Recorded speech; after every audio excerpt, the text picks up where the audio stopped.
Hello friend, फिर से बहुत बहुत स्वागत है आप सभी का आपका अपना है यूट्यूब चैनल मेजर टारगेट पर। तो फ्रेंड, आज के इस वीडियो में हम लोग क्लास 10 के सामाजिक विज्ञान यानी कि सोशल साइंस का एक और महत्वपूर्ण मॉडल पेपर को देखेंगे, यानी कि सामाजिक विज्ञान का दूसरा मॉडल पेपर को देखने वाले हैं। इस मॉडल पेपर में हम ऐसे ऐसे ऑब्जर्व क्वेश्चंस को पढ़ाएंगे जो आपके बोर्ड एग्जाम में 2024 के बोर्ड एग्जाम में 100% देखने को मिलेगा। तो फ्रेंड, अगर आप भी इस बार मैट्रिक के बोर्ड एग्जाम देने वाले हैं, अगर आप चाहते हैं कि सामाजिक विज्ञान यानी कि सोशल साइंस से आपका एक भी प्रश्न ना छूटे, तो ये क्लास आपके लिए गर्दा हो सकता है। ठीक है, तो फ्रेंड फटाफट से क्लास को लाइक कर दीजिएगा। और दोस्तों, इसमें जो है ना हम लोग टोटली 48 ऑब्जर्व क्वेश्चंस को यहाँ पे हम लोग सॉल्व करेंगे। ये सभी प्रश्न जो है ना आपका एनसीईआरटी के न्यू पैटर्न पर आधारित है। ठीक है, तो यहाँ पे जो भी विद्यार्थी 2024 में फाइनल मैट्रिक बोर्ड एग्जाम देंगे तो ये क्लास काफ़ी महत्वपूर्ण है। प्लीज़ दोस्तों, क्लास को बिल्कुल शुरू से लेकर आखिरी तक ज़रूर कीजिएगा, यानी कि यहाँ पे जो है ना दोस्तों वीडियो को पूरा ज़रूर देखिए। और दोस्तों, यहाँ पे स्पेशली जो है ना 2024 के लिए ये क्लास है, यानी कि ये मॉडल पेपर को तैयार किया गया है। ठीक है, और ये सभी प्रश्न एनसीईआरटी के न्यू पैटर्न पर आधारित है। और इनके साथ साथ जो भी विद्यार्थी हमारे व्हाट्सएप ग्रुप में जुड़ना चाहते हैं तो फटाफट से मेरा नंबर को नोट कर सकते हैं। मेरा नंबर है 6206076569। सिंपली इस नंबर को आपको सेव करना है और बोलना है कि सर हमें व्हाट्सएप ग्रुप में जोड़ दीजिए, तो हम जो है ना दोस्तों आपको व्हाट्सएप ग्रुप में जोड़ देंगे। और दोस्तों, यहाँ पे आपको कोशिश करना है ज़्यादा से ज़्यादा कि एक क्वेश्चन का आंसर फटाफट से लाइव चैट में या फिर कमेंट सेक्शन में जाके जरूर बताइएगा। ठीक है, बताते हुए चलना है। ठीक है, तो चलिए दोस्तों शुरू करते हैं यहाँ पे आज के पहले नंबर प्रश्न से, जो कि आपके बोर्ड एग्जाम के लिए बहुत ही महत्वपूर्ण है। ये प्रश्न जो है ना प्रत्येक वर्ष पूछे जाते हैं गत वर्ष में, और यानी कि ये 2024 के बोर्ड एग्जाम में 100% पूछे जाने की गारंटीड प्रश्न है। तो यहाँ पे देखिएगा, प्रश्न एक रहा है कि जनसंख्या का घनत्व सबसे अधिक कहाँ पे होता है, वही आपको बताना है। ठीक है, यानी कि जनसंख्या का घनत्व सबसे अधिक कहाँ होता है। तो यहाँ पे देख सकते हैं 4 ऑप्शंस दिया गया है, ग्राम में या फिर कस्बा में या फिर नगर में या फिर महानगर में। तो फ्रेंड, आपको पता होना चाहिए जनसंख्या का घनत्व जो सबसे अधिक होता है ना, कहाँ पे होता है, महानगरों में होता है। महानगरों जैसे कि क्या हो गया दोस्तों, मुंबई हो गया, दिल्ली हो गया, कोलकाता हो गया, इसमें जनसंख्या का घनत्व क्या होते हैं, सबसे ज़्यादा होते हैं। और दोस्तों, आपके एग्जाम में एक प्रश्न भी पूछे आते हैं कि जनसंख्या का घनत्व सबसे कम कहाँ पे है दोस्तों, तो अरुणाचल प्रदेश में है। साथ में इसे भी आपको याद होना चाहिए। चलिए देखते हैं यहाँ पे नेक्स्ट क्वेश्चन की तरफ बढ़ चलते हैं, जो कि बहुत ही महत्वपूर्ण है। तो फ्रेंड, यहाँ पे देखिएगा दूसरा नंबर प्रश्न क्या कराएगी, यहाँ पे आपको बताना है कि पूंजीपति वर्ग के द्वारा किस वर्ग का शोषण हुआ। तो देख सकते हैं यहाँ पे 4 ऑप्शन दिया हुआ है, उद्योगपति वर्ग या फिर पूंजीपति वर्ग, कृषक वर्ग या फिर व्यापारी वर्ग। तो यहाँ पे हम आपको बता देते हैं पूंजीपति वर्ग के द्वारा जो है ना दोस्तों ये कृषक वर्ग का क्या हुआ था, शोषण हुआ था। यानी कि यहाँ पे सी वाला ऑप्शन इसका बिल्कुल ही करेक्ट आंसर हो जाएगा। चलिए फ्रेंड, देखते हैं यहाँ पे तीसरा नंबर प्रश्न है। तो फ्रेंड, यहाँ पे देखिएगा तीसरा नंबर प्रश्न, जो कि आपके बोर्ड एग्जाम के लिए बहुत ही महत्वपूर्ण है। तो यहाँ पे आपको बताना है कि पटना के गोलघर का निर्माण किस वर्ष किया गया। तो देख सकते हैं यहाँ पे ऑप्शन ए में आपका दिया गया 1757 में या फिर 1786 में या फिर 1785 में या फिर 1784 में। तो काफ़ी महत्वपूर्ण है लेकिन काफ़ी इजी प्रश्न है दोस्तों। यहाँ पे हम आपको बता देते हैं पटना में जो गोल घर का जो निर्माण किया गया था ना दोस्तों, कौन सा सत्र में किया गया था, कौन सा वर्ष किया गया था, तो 1786 ईस्वी में किया गया था। यानी कि यहाँ पे बी वाला ऑप्शन जो है ना बिल्कुल ही करेक्ट आंसर हो जाएगा। अब चलिए फ्रेंड, देखते हैं यहाँ पे नेक्स्ट क्वेश्चन की तरफ बढ़ चलते हैं। इसमें एक प्रश्न भी पूछे आते हैं कि पटना का पुराना नाम क्या है, तो पाटलीग्राम है। चलिए देखते हैं यहाँ पे नेक्स्ट क्वेश्चन, जो कि बहुत ही महत्वपूर्ण है। तो यहाँ पे देखिएगा चौथा नंबर प्रश्न ये कराए कि दास कैपिटल किसकी रचना है। काफ़ी महत्वपूर्ण है, यानी कि ये जो दास कैपिटल है ना दोस्तों, मतलब ये किसने लिखा हुआ है आपको बताना है। तो देख सकते हैं यहाँ पे ऑप्शन ए में आपका दिया गया कार्ल मार्क्स ने या फिर लेनिन ने या फिर बिस्मार्क ने या फिर गांधी जी ने। तो यहाँ पे हम आपको बता देते हैं ये दास कैपिटल जो है ना दोस्तों, इसके लेखक कौन है, तो कार्ल मार्क्स है। और दोस्तों, आपके एग्जाम में एक प्रश्न ये भी पूछे आते हैं कि कार्ल मार्क्स का जन्म कहाँ पे हुआ था, तो जर्मनी में हुआ था। और दोस्तों, इनका जन्म कब हुआ था ये भी पूछा जाए तो यहाँ पे 5 मई 1818 ईस्वी में जो है ना दोस्तों कार्ल मार्क्स का जन्म हुआ था। ठीक है, इसको अच्छी तरीके से याद कर लीजिएगा। और कहाँ पे हुआ था, जर्मनी में हुआ था। चलिए देखते हैं यहाँ पे 5वां नंबर प्रश्न, जो कि बहुत ही महत्वपूर्ण है, मोस्ट इंपोर्टेंट है। तो यहाँ पे आपको बताना है कि साम्यवादी शासन का पहला प्रयोग कहाँ पर हुआ था। तो देख सकते हैं यहाँ पे ऑप्शन ए में आपका रूस में, जापान में या फिर चीन में, और ऑप्शन डी है क्यूबा में। बोर्ड एग्जाम के लिए लल्लन टॉप प्रश्न है। तो यहाँ पे देखिएगा दोस्तों, साम्यवादी शासन का जो पहला प्रयोग हुआ था ना, कहाँ पे हुआ था, रूस में हुआ था। यानी कि यहाँ पे इसका ए वाला ऑप्शन जो है ना बिल्कुल ही करेक्ट आंसर हो जाएगा। चलिए देखते हैं यहाँ पे नेक्स्ट क्वेश्चन की तरफ बढ़ चलते हैं। तो फ्रेंड यहाँ पे आपको बताना है कि कार्बोनरी की स्थापना कब हुआ था। ठीक है, तो फटाफट से बताइए कार्बोनरी की स्थापना कब हुआ था। तो 1810 ईस्वी में हुआ था। यानी कि यहाँ पे इसका ए वाला ऑप्शन जो है ना बिल्कुल ही सही उत्तर हो जाएगा। चलिए फ्रेंड देखते हैं यहाँ पे 7वां नंबर प्रश्न। देखिएगा यहाँ पे 7वां नंबर प्रश्न भी बहुत ही महत्वपूर्ण है, MBBI क्वेश्चन है। तो यहाँ पे आपको बताना है कि गैरीबाल्टी पेशे से क्या था। बोर्ड एग्जाम के लिए बहुत ही महत्वपूर्ण है। यानी कि गैरीबाल्टी का पेशा क्या था, तो आपको पता होना चाहिए दोस्तों, ये नाविक था। गैरीबाल्टी पेशे से क्या था, नाविक था। यहाँ पे डी वाला ऑप्शन जो है ना इसका बिल्कुल ही सही उत्तर हो जाएगा। अब चलिए फ्रेंड देखते हैं यहाँ पे नेक्स्ट क्वेश्चन की तरफ बढ़ चलते हैं। तो फ्रेंड यहाँ पे आपको बताना है कि लखनऊ समझौता कब हुआ था। तो फटाफट से बताइए कि ये जो लखनऊ समझौता हुआ था ना दोस्तों, कब हुआ था। तो देख सकते हैं ऑप्शन ए में आपका दिया गया 1916 में, या फिर ऑप्शन बी में आपका दिया गया 1918 में, और ऑप्शन सी 1920 में, या फिर 1922 में। तो यहाँ पे हम आपको बता देते हैं ये जो लखनऊ समझौता हुआ था ना दोस्तों, कब हुआ था, 1916 में हुआ था। यानी कि इसका ए वाला ऑप्शन जो है ना बिल्कुल ही सही उत्तर हो जाएगा, करेक्ट आंसर हो जाएगा। चलिए देखते हैं यहाँ पे नेक्स्ट क्वेश्चन जो कि बहुत ही महत्वपूर्ण है बोर्ड एग्जाम के लिए। तो यहाँ पे आपको बताना है कि बांगर मिट्टी किसे कहा जाता है। तो फ्रेंड यहाँ पे देखिएगा, ये जो बांगर मिट्टी है ना, इस मतलब किसे कहा जाता है, तो पुरानी जलोढ़ मिट्टी को कहा जाता है बांगर मिट्टी। ठीक है, इसको अच्छी तरीके से याद कर लीजिएगा। और दोस्तों आपको ये भी पता होना चाहिए, ये जो नवीन जलोढ़ मिट्टी होते हैं ना दोस्तों, इसे हम लोग क्या कहते हैं, खादर मिट्टी भी कहते हैं। अगर आपके एग्जाम में पूछा जाए कि खादर मिट्टी किसे कहा जाता है, तो नवीन जलोढ़ मिट्टी को कहा जाता है, और बांगर मिट्टी किसे कहा जाता है, पुरानी जलोढ़ मिट्टी को कहा जाता है। चलिए फ्रेंड देखते हैं यहाँ पे नेक्स्ट क्वेश्चन की तरफ बढ़ चलते हैं जो कि बहुत ही महत्वपूर्ण है। तो फ्रेंड यहाँ पे देखिएगा 10 नंबर प्रश्न क्या कराए कि बोर्ड एग्जाम के लिए बहुत ही महत्वपूर्ण है। तो यहाँ पे आपको बताना है कि काली मिट्टी जो है ना किस फसल के लिए अधिक उपयोगी है। काली मिट्टी जो है ना दोस्तों किस फसल के लिए अधिक उपयोगी है, तो आपको पता होना चाहिए कपास की फसल के लिए सबसे ज़्यादा उपयोगी होती है काली मिट्टी। और दोस्तों ये कपास की खेती जो ना दोस्तों किस राज्य में की जाती है, तो गुजरात राज्य में की जाती है। ठीक है, इसको अच्छी तरीके से याद कर लीजिएगा। और दोस्तों आपके बोर्ड एग्जाम में एक प्रश्न ये पूछे आते हैं कि चावल का उत्पादन सबसे ज़्यादा किस राज्य में होती है, तो पश्चिम बंगाल में होती है। ठीक है, चलिए देखते हैं यहाँ पे नेक्स्ट क्वेश्चन जो कि आपके बोर्ड एग्जाम के लिए ये भी प्रश्न जो है ना बहुत ही महत्वपूर्ण है। तो यहाँ पे आपको बताना है कि देश के बांधों को किसने भारत का मंदिर कहा था। तो देख सकते हैं ऑप्शन ए में आपका दिया गया महात्मा गांधी जी को, या फिर डॉक्टर राजेंद्र प्रसाद को, या फिर पंडित जवाहरलाल नेहरू को, या फिर अंबेडकर जी को। ठीक है, तो यहाँ पे देखिएगा दोस्तों, देश के बांधों को जो भारत का मंदिर कहा था ना, किसने कहा था, तो पंडित नेहरू ने कहा था। यानी कि यहाँ पे इसका सी वाला ऑप्शन जो है ना बिल्कुल ही करेक्ट आंसर हो जाएगा। चलिए फ्रेंड देखते हैं यहाँ पे नेक्स्ट क्वेश्चन की तरफ बढ़ चलते जो कि बहुत ही महत्वपूर्ण है। तो फ्रेंड यहाँ पे देखिएगा 12 नंबर प्रश्न क्या कराएगी, यहाँ पे आपको बताना है कि टैक्सोल का उपयोग होता है। ठीक है, तो फ्रेंड ये टैक्सोल का जो उपयोग होता है ना दोस्तों, कहाँ पे होता है, किस में होता है, तो आपको पता होना चाहिए कैंसर में होता है। ठीक है, यहाँ पे सी वाला ऑप्शन जो है ना इसका बिल्कुल ही करेक्ट आंसर हो जाएगा। अब चलिए फ्रेंड देखते हैं यहाँ पे नेक्स्ट क्वेश्चन की तरफ बढ़ चलते हैं जो कि काफ़ी महत्वपूर्ण यहाँ पे क्वेश्चन आपके सामने प्रस्तुत कर रहे हैं। इसलिए जो भी विद्यार्थी इस बार मैट्रिक के बोर्ड एग्जाम देंगे 2024 में, तो ये क्लास को बिल्कुल आप शुरू से लेकर आखिरी तक ज़रूर कीजिएगा। अगर आप क्लास को शुरू से लेकर आखिरी तक कर लेते हैं तो आपके फाइनल मैट्रिक बोर्ड एग्जाम में जो ना दोस्तों एक भी प्रश्न नहीं छूटेगा सामाजिक विज्ञान से। बहुत सारे ऐसे प्रश्न हैं जो इसी क्लास से रहेगा ही रहेगा। और यहाँ पे जो भी विद्यार्थी अभी तक इस क्लास को लाइक नहीं किए तो फटाफट से क्लास को लाइक करते हुए चलेगा। और यहाँ पे चैनल पर नए हैं तो चैनल को भी सब्सक्राइब कर लीजिएगा। और दोस्तों इसका PDF नोट जो है ना हम फ्री में अपने वेबसाइट पर देंगे।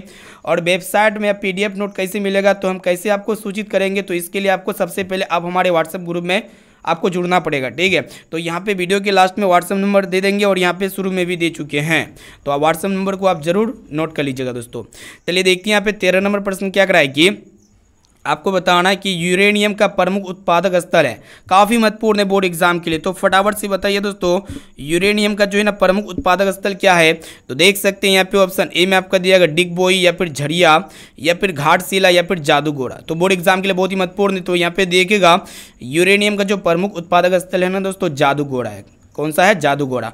यहाँ पे डी वाला ऑप्शन इसका बिल्कुल ही सही उत्तर हो जाएगा। चलिए देखते हैं यहाँ पे। और दोस्तों आपको ये भी पता होना चाहिए ये जो झरिया है ना दोस्तों किस राज्य में पाए जाते हैं, तो झारखंड में पाए जाते हैं। ठीक है, चलिए देखते हैं यहाँ पे 14 नंबर प्रश्न क्या कराए कि यहाँ पे आपको बताना है कि सर्वोत्तम कोयले का प्रकार है।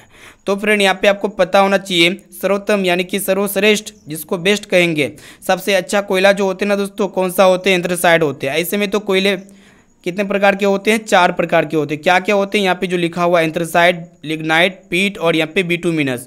और दोस्तों सबसे घटिया किस्म का जो कोयला होते हैं, धुआं देने वाला कोयला, क्या होते हैं दोस्तों? पीट होते हैं। ठीक है, और सबसे अच्छा कोयला कौन सा होता है दोस्तों? एंथ्रासाइड होते हैं। इसको अच्छी तरीके से याद कर लीजिएगा। और दोस्तों ये कोयला जो है ना दोस्तों, किस राज्य में सबसे अधिक पाई जाती है? तो झारखंड राज्य में कोयले सबसे अधिक पाई जाती है। चलिए देखते हैं यहाँ पे नेक्स्ट क्वेश्चन की तरफ बढ़ चलते हैं। तो फ्रेंड यहाँ पे आपको बताना है कि टिहरी बांध परियोजना कहाँ स्थित है। ठीक है, तो फटाफट से बताइए, जो टिहरी बांध परियोजना है ना, कहाँ पे स्थित है? तो उत्तर प्रदेश में स्थित है। यानी कि इसका ए वाला ऑप्शन जो है ना बिल्कुल ही करेक्ट आंसर हो जाएगा। बोर्ड एग्जाम के लिए काफ़ी महत्वपूर्ण है। चलिए देखते हैं यहाँ पे 16 नंबर प्रश्न क्या कर रहा है कि आपको बताना है कि भारत में प्रमुख ऊर्जा का स्रोत कौन सा है। ठीक है, तो फ्रेंड आपको पता होना चाहिए भारत में प्रमुख ऊर्जा का जो मुख्य स्रोत है ना दोस्तों, कौन सा है? तो आपको पता होना चाहिए, तो यहाँ पे कोयला है। यानी कि यहाँ पे ए वाला ऑप्शन जो है ना बिल्कुल ही करेक्ट आंसर हो जाएगा। चलिए देखते हैं यहाँ पे नेक्स्ट क्वेश्चन की तरफ बढ़ चलते हैं। तो फ्रेंड यहाँ पे देखिएगा 17 नंबर प्रश्न आपको बताना है कि भारत की वित्तीय राजधानी किसे कहा जाता है। तो काफ़ी महत्वपूर्ण है। यानी कि भारत का फाइनेंशियल कैपिटल किसे कहेंगे दोस्तों? मुंबई शहर को कहेंगे।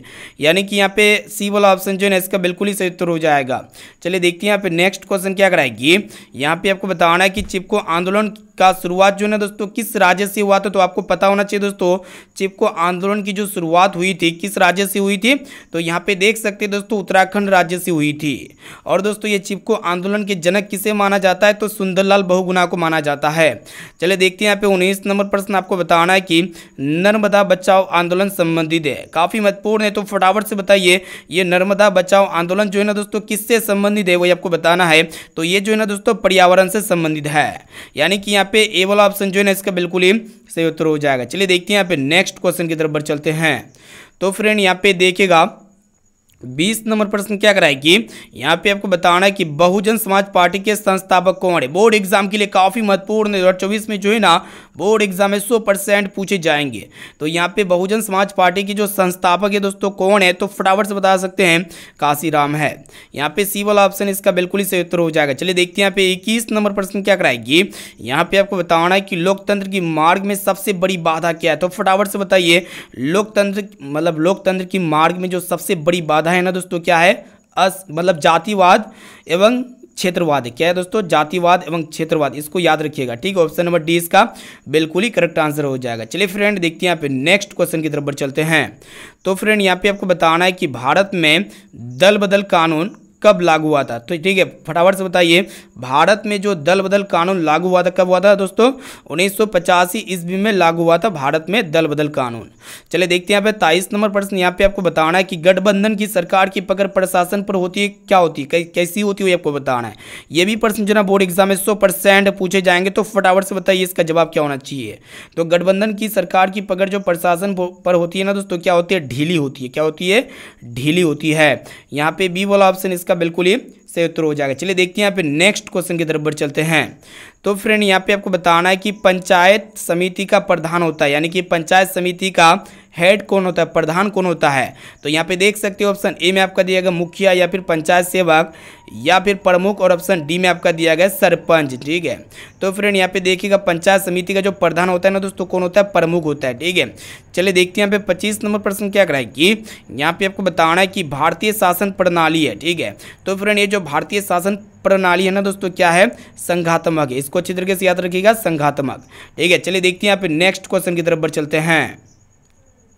तो फ्रेंड यहाँ पे देखिएगा 26 नंबर प्रश्न क्या कराएगी। यहाँ पे आपको बताना है कि किस देश में मिश्रित अर्थव्यवस्था। ठीक है, तो यहाँ पे मिश्रित अर्थव्यवस्था जो ना दोस्तों किस देश में है? तो अपना देश भारत में मिश्रित अर्थव्यवस्था। ठीक है, यहाँ पे सी वाला ऑप्शन जो है ना इसका बिल्कुल ही करेक्ट आंसर हो जाएगा। चलिए देखते हैं यहाँ पे 27 नंबर प्रश्न क्या कराएगी। यहाँ पे आपको बताना है कि सूचना का अधिकार जो नियम है ना दोस्तों किस प्रकार का अधिकार है। सूचना का अधिकार किस प्रकार का अधिकार है? तो आपको पता होना चाहिए वैधात्मिक अधिकार है। ठीक है, यानी कि यहाँ पे ए वाला ऑप्शन जो है ना इसका बिल्कुल ही सही उत्तर हो जाएगा। चलिए देखते हैं यहाँ पे नेक्स्ट क्वेश्चन की तरफ बढ़ चलते हैं। चलिए यहाँ पे आपको बताना है कि निम्न में से मानव जनित आपदा कौन सा है, यानी कि मानव के द्वारा घटित आपदा को ही हम लोग क्या कहेंगे, मानव जनित आपदा कहेंगे। जैसे कि यहाँ पे जो आतंकवाद है ना दोस्तों, ये मानव जनित आपदा है। इनके अलावा यहाँ पे सुनामी है, भूकंप है और यहाँ पे भूसंकलन, ये सभी प्राकृतिक आपदाएं हैं। और दोस्तों आपके एग्जाम में एक प्रश्न ये भी पूछे आते हैं कि भूकंप जो है ना दोस्तों किस पैमान मतलब किसके द्वारा मापा जाता है, किस यंत्र के द्वारा मापा जाता है, तो आपको पता होना चाहिए रिक्टर स्केल यानी कि रिक्टर पैमाने के द्वारा भूकंप को मापी जाती है, भूकंप की तीव्रता को। और दोस्तों आपके एग्जाम में एक प्रश्न ये पूछे आते हैं, ये जो सुनामी शब्द है ना दोस्तों किस भाषा का शब्द है, तो ये जो है ना जापानी शब्द है। चलिए देखते हैं यहाँ पे 29 नंबर प्रश्न क्या कराए कि यहाँ पे आपको बताना है कि प्रकृति मतलब प्राकृतिक आपदा कौन सा है। तो यहाँ पे आपको बता देते हैं कि प्रकृति के द्वारा घटित आपदा को हम लोग क्या कहेंगे, प्राकृतिक आपदा कहेंगे। तो यहाँ पे जो भूकंप है ना दोस्तों ये प्राकृतिक आपदा है। इनके अलावा आतंकवाद, विस्फोट, ये दोनों मानव जनित आपदा है। चलिए देखते हैं यहाँ पे नेक्स्ट क्वेश्चन की तरफ बढ़ चलते हैं। तो फ्रेंड यहाँ पे देखिएगा 30 नंबर प्रश्न क्या कराए कि यहाँ पे आपको बताना है कि जो रियल वर्कशॉप है ना दोस्तों ये कहाँ पे स्थित है, तो आप सभी को पता होना चाहिए ये रियल वर्कशॉप कहाँ पे स्थित है, जमालपुर में स्थित है। यानी कि इसका ए वाला ऑप्शन जो है ना इसका बिल्कुल ही सही उत्तर हो जाएगा।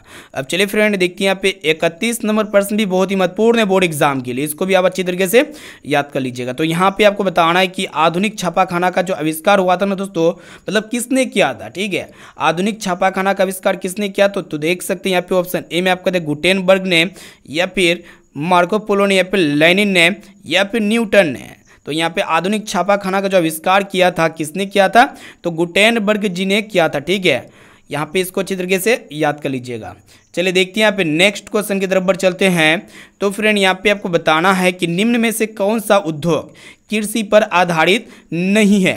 तो फ्रेंड आप सभी को पता होना चाहिए जो सीमेंट उद्योग है ना दोस्तों ये कृषि पर आधारित नहीं है। इनके अलावा सूती वस्त्र उद्योग और यहाँ पे चीनी उद्योग, जूट उद्योग, ये तीनों जो है ना दोस्तों कृषि पर आधारित उद्योग है। लेकिन ये सीमेंट उद्योग एक ऐसा उद्योग है जो कृषि पर आधारित उद्योग नहीं है, ठीक है। चलिए देखते हैं यहाँ पे नेक्स्ट क्वेश्चन की तरफ बढ़ चलते हैं। यहाँ पे आपको बताना है कि एशिया का सबसे बड़ा परमाणु विद्युत गिरह जो है ना दोस्तों कहाँ पे स्थित है, तो काफ़ी महत्वपूर्ण है, तो तारापुर में स्थित है, ठीक है। इसको अच्छी तरीके से याद कर लीजिएगा कि एशिया का जो सबसे बड़ा परमाणु विद्युत गिरह है ना दोस्तों कहाँ पे स्थित है, तारापुर में स्थित है। इसको अच्छी तरीके से याद कर लीजिएगा। चलिए देखते हैं यहाँ पे नेक्स्ट क्वेश्चन की तरफ बढ़ चलते हैं जो कि बहुत ही महत्वपूर्ण है। तो फ्रेंड यहाँ पे आपको बताना है कि राष्ट्रीय विकास परिषद का जो गठन हुआ था ना दोस्तों कब हुआ था, तो यहाँ पे देख सकते हैं 1950 में, या फिर 1951 में, या फिर 1952 में, या फिर 1953 में। तो राष्ट्रीय विकास परिषद का जो गठन हुआ था कब हुआ था दोस्तों, फटाफट से बताइए कमेंट सेक्शन में जाके। तो 1952 में हुआ था। यहाँ पे सी वाला ऑप्शन इसका बिल्कुल ही सही उत्तर हो जाएगा। अब चलिए फ्रेंड देखते हैं यहाँ पे 35 नंबर प्रश्न जो कि आपके बोर्ड एग्जाम के लिए बहुत ही महत्वपूर्ण है। तो यहाँ पे आपको बताना है कि नदियों में बाढ़ आने का जो प्रमुख कारण है ना दोस्तों क्या है, जल की अधिकता है। क्या दोस्तों, जल की अधिकता या फिर वर्षा की अधिकता। तो यहाँ पे देख सकते हैं वर्षा की अधिकता, ठीक है। ऑप्शन नंबर बी जो है ना इसका बिल्कुल ही सही उत्तर हो जाएगा। चलिए देखते हैं यहाँ पे नेक्स्ट क्वेश्चन की तरफ बढ़ चलते हैं। तो फ्रेंड यहाँ पे देखिएगा 36 नंबर प्रश्न क्या कराएगी, यहाँ पे आपको बताना है कि बिहार में किसकी प्रधानता है। ये भी प्रश्न जो है आपके बोर्ड एग्जाम के लिए बहुत ही महत्वपूर्ण है, ठीक है, 2024 के लिए। इसको भी आप अच्छी तरीके से याद कर लीजिएगा। तो फ्रेंड बिहार में जो है ना दोस्तों किसकी प्रधानता है, तो कृषि की प्रधानता है। यानी कि यहाँ पे ए वाला ऑप्शन जो है इसका बिल्कुल ही करेक्ट आंसर हो जाएगा। चलिए देखते हैं यहाँ पे नेक्स्ट क्वेश्चन। यहाँ पे आपको बताना है कि निम्न में से कौन से राज्य में लौह उत्पादक सबसे अधिक होता है। यानी कि लोहे का उत्पादन जो है ना दोस्तों कौन से राज्य में सबसे ज़्यादा होता है, तो कर्नाटक राज्य में सबसे ज़्यादा होता है। इसको आप अच्छी तरीके से याद कर लीजिएगा। यानी कि यहाँ पे ए वाला ऑप्शन जो है ना बिल्कुल ही करेक्ट आंसर हो जाएगा। चलिए देखते हैं यहाँ पे नेक्स्ट क्वेश्चन की तरफ बढ़ चलते हैं। तो फ्रेंड यहाँ पे देखिएगा 38 नंबर प्रश्न क्या कराएगी, यहाँ पे आपको बताना है कि लोकसभा में निर्वाचन हेतु कुल सीटों की संख्या कितनी होती है। लोकसभा में निर्वाचित हेतु कुल सीटों की संख्या कितनी होती है, तो 543 सीटें होती है दोस्तों लोकसभा में निर्वाचन के लिए। यहाँ पे सी वाला ऑप्शन जो है इसका बिल्कुल ही सही उत्तर हो जाएगा। चलिए देखते हैं यहाँ पे 40 नंबर प्रश्न को देखिएगा जो कि आपके बोर्ड एग्जाम के लिए जो है ना ये भी प्रश्न बहुत ही महत्वपूर्ण है। तो यहाँ पे आपको बताना है कि the history of the loss of Vietnam के लेखक कौन है। यानी कि ये जो इसके लेखक कौन है दोस्तों, the history of the loss of Vietnam के लेखक कौन है, तो आपको पता होना चाहिए दोस्तों फान बुई चाओ है। कौन है दोस्तों, फान बुई चाओ।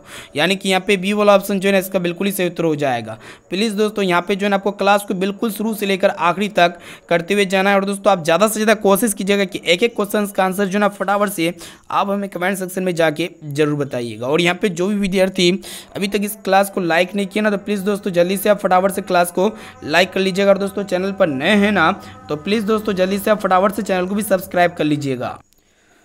तो अब चलिए फ्रेंड देखते हैं यहाँ पे अगला प्रश्न की तरफ बढ़ चलते हैं। तो यहाँ पे देखिएगा प्रश्न एक रहा है कि भारत एक राष्ट्र है, ठीक है। तो फ्रेंड यहाँ पे देखिएगा भारत जो है ना दोस्तों, ये क्या है दोस्तों, विकसित या फिर विकासशील। तो यहाँ पे देखिएगा विकासशील राज्य है, यानी कि ये जो है ना दोस्तों पूरी तरह से विकसित नहीं हुई है, ठीक है। यानी कि ये धीरे धीरे विकसित हो रही है, यानी कि विकासशील जिसको हम लोग कहेंगे। यहाँ पे बी वाला ऑप्शन जो है ना इसका बिल्कुल ही करेक्ट आंसर हो जाएगा। ये प्रश्न आपके बोर्ड एग्जाम के लिए काफ़ी महत्वपूर्ण है। और दोस्तों ये बिहार जो है ना दोस्तों, हमारा जो अपना बिहार है ये पिछड़ा राज्य है, ठीक है। चलिए देखते हैं यहाँ पे नेक्स्ट क्वेश्चन क्या कराएगी। यहाँ पे भारत एक देश है, ठीक है। देश यहाँ पे हम लोग कहेंगे दोस्तों राष्ट्र जिसे कहेंगे, ठीक है। चलिए देखते हैं यहाँ पे नेक्स्ट क्वेश्चन क्या कराए कि वृहद क्षेत्र में जल की उपस्थिति के कारण ही पृथ्वी को हम लोग क्या कहेंगे, नीला ग्रह कहेंगे दोस्तों। क्या कहेंगे, नीला ग्रह। वृहद क्षेत्र में जल की उपस्थिति के कारण ही पृथ्वी को क्या कहा जाता है, नीला ग्रह कहा जाता है। यहाँ पे बी वाला ऑप्शन जो है ना बिल्कुल ही सही उत्तर हो जाएगा। और दोस्तों आपको एक चीज़ ये भी पता होना चाहिए कि पृथ्वी पर कितना जल, मतलब कितना प्रतिशत जल है दोस्तों। तो आपको पता होना चाहिए दोस्तों, यहाँ पे 71% जो ना दोस्तों जल है, और यहाँ पे 29% क्या है दोस्तों, धरती है। चलिए देखते हैं यहाँ पे नेक्स्ट क्वेश्चन क्या कराएगी। यहाँ पे आपको बताना है कि भारत में संसद बनने के लिए न्यूनतम आयु कितनी होनी चाहिए। तो आपको पता होना चाहिए दोस्तों 25 वर्ष होती है संसद बनने के लिए न्यूनतम आयु, मिनिमम एज। यहाँ पे डी वाला ऑप्शन इसका बिल्कुल ही सही उत्तर हो जाएगा। चलिए देखते हैं यहाँ पे नेक्स्ट क्वेश्चन की तरफ बढ़ चलते हैं। तो फ्रेंड यहाँ पे आपको बताना है कि यूरोप का मरीज किसे कहा जाता है। तो आपको पता होना चाहिए दोस्तों तुर्की को जो है ना यूरोप का मरीज कहा जाता है। इसमें एक प्रश्न ये भी पूछे जाते हैं कि एशिया का मरीज किसे कहा जाता है। तो एशिया का मरीज जो कहा जाता है ना दोस्तों, किसे कहा जाता है, चीन को कहा जाता है, ठीक है, चीन को। चलिए देखते हैं यहाँ पे नेक्स्ट क्वेश्चन। यहाँ पे आपको बताना है कि प्लास्टिक मुद्रा का एक उदाहरण है। तो यहाँ पे प्लास्टिक मुद्रा का उदाहरण क्या है दोस्तों, ये आपको बताना है। तो एटीएम कार्ड है। और दोस्तों ये एटीएम से पैसे जो है ना दोस्तों निकाले जा सकते हैं 24 घंटे जो है ना पैसे निकासी एवं जमा कर सकते हैं दोस्तों। और यहाँ पे आपके एग्जाम में एक प्रश्न भी पूछे जाते हैं कि एटीएम का फुल फॉर्म क्या होते हैं। तो ऑटोमेटिक टेलर मशीन होते हैं, जिसे हम लोग क्या कहेंगे हिंदी में, स्वचालित टेलर मशीन कहेंगे। चलिए फ्रेंड देखते हैं यहाँ पे नेक्स्ट क्वेश्चन की तरफ बढ़ चलते हैं। तो यहाँ पे देखिएगा दोस्तों प्रश्न एक रहा है कि चावल है। तो आपको पता होना चाहिए दोस्तों चावल जो है ना दोस्तों ये खरीफ फसल है। और दोस्तों जो गेहूं है ना दोस्तों, गेहूं क्या होते हैं, रबी फसल होते हैं। और दोस्तों यहाँ पे चले देखते हैं यहाँ पे नेक्स्ट क्वेश्चन की तरफ बढ़ चलते हैं। तो यहाँ पे आपको बताना है कि भारत में कहाँ महिलाओं के लिए आरक्षण की व्यवस्था है। तो आपको पता होना चाहिए दोस्तों पंचायती राज संस्था में भारत में महिलाओं की, मतलब महिलाओं के लिए क्या है दोस्तों, आरक्षण की व्यवस्था की गई है। यहाँ पे डी वाला ऑप्शन जो है ना बिल्कुल ही सही उत्तर हो जाएगा। और दोस्तों कितना प्रतिशत आरक्षण है, तो 50% आरक्षण की व्यवस्था की गई है भारत में। चलिए देखते हैं यहाँ पे नेक्स्ट क्वेश्चन, जो कि लास्ट नंबर प्रश्न है, बोर्ड एग्जाम के लिए बहुत ही महत्वपूर्ण है। तो फ्रेंड यहाँ पे देखिएगा प्रश्न एक रहा है कि गांधी जी ने साबरमती आश्रम की स्थापना जो है ना दोस्तों कब की है। तो वही आपको बताना है। तो फटाफट से बताइए इसका आंसर क्या लगता है। तो यहाँ पे देखिएगा दोस्तों गांधी जी ने साबरमती आश्रम की जो स्थापना किए थे ना, कब किए थे, 1916 ईस्वी में किए थे। यहाँ पे डी वाला ऑप्शन बिल्कुल ही सही उत्तर हो जाएगा। तो फ्रेंड आज के इस मॉडल पेपर में फाइनली जो है ना सामाजिक विज्ञान के निचोड़ मोस्ट इंपोर्टेंट 48 ऑब्जेक्टिव क्वेश्चंस को पढ़ा चुके हैं। ये सभी प्रश्न जो है आपके बोर्ड एग्जाम यानी कि 2024 के फाइनल मैट्रिक बोर्ड एग्जाम में 110% गारंटीड प्रश्न पूछे ही जाएंगे। इसलिए जो भी विद्यार्थी अभी तक इस क्लास को लाइक नहीं किए तो फटाफट से क्लास को लाइक कर लीजिएगा। और दोस्तों यहाँ पे चैनल पर नए आए हैं तो चैनल को भी सब्सक्राइब करते हुए जाइएगा दोस्तों, क्योंकि यहाँ पे डेली धमाकेदार क्लास चलती रहती है। तो यहाँ पे क्लास का टाइम को नोट कर लीजिए। 1 बजे दोपहर में क्लास होती है, शाम 7 बजे क्लास होती है, और दोस्तों यहाँ पे रात्रि 9 बजे क्लास होती है। तो ये तीनों क्लास को जो है ना दोस्तों आपको रेगुलर करते हुए चलना है। और यहाँ पे जो भी विद्यार्थी अभी तक हमारे व्हाट्सएप ग्रुप में नहीं जुड़े तो फटाफट से व्हाट्सएप ग्रुप में भी जुड़ सकते हैं। मेरा व्हाट्सएप नंबर है 6206076569। इस नंबर को आपको सेव करना है और बोलना है कि सर व्हाट्सएप ग्रुप में जोड़ दीजिए, तो हम जो है ना दोस्तों आपको व्हाट्सएप ग्रुप में जोड़ देंगे। और दोस्तों इस क्लास को अपने सोशल मीडिया प्लेटफॉर्म में ज़्यादा से ज़्यादा शेयर कीजिएगा, ताकि वो भी जो है ना बोर्ड एग्जाम की तैयारी काफ़ी अच्छी तरीके से कर सके। और यहाँ पे अगर इसका PDF प्राप्त करना चाहते हैं तो सबसे पहले आपको हमारे व्हाट्सएप ग्रुप में जुड़ना पड़ेगा ही, तभी आप PDF इसका डाउनलोड कर सकते हैं। और दोस्तों ऑनलाइन टेस्ट कैसे दिया जाता है तो आपको पता होना चाहिए दोस्तों। अगर नहीं पता है तो आप हमें कमेंट सेक्शन में जाके बता सकते हैं कि हमको ऑनलाइन टेस्ट देने नहीं आता है। और इनके साथ साथ आपको ये भी बताना है कि 48% में से आपको पहले से कितना % का सही और सटीक आंसर आता है। इसका जवाब जल्दी से फटाफट से आप हमें कमेंट जरूर कीजिए। तो फ्रेंड फिर मिलती है यहाँ पे नेक्स्ट क्लास में दोस्तों। आज के लिए ना दोस्तों थैंक यू।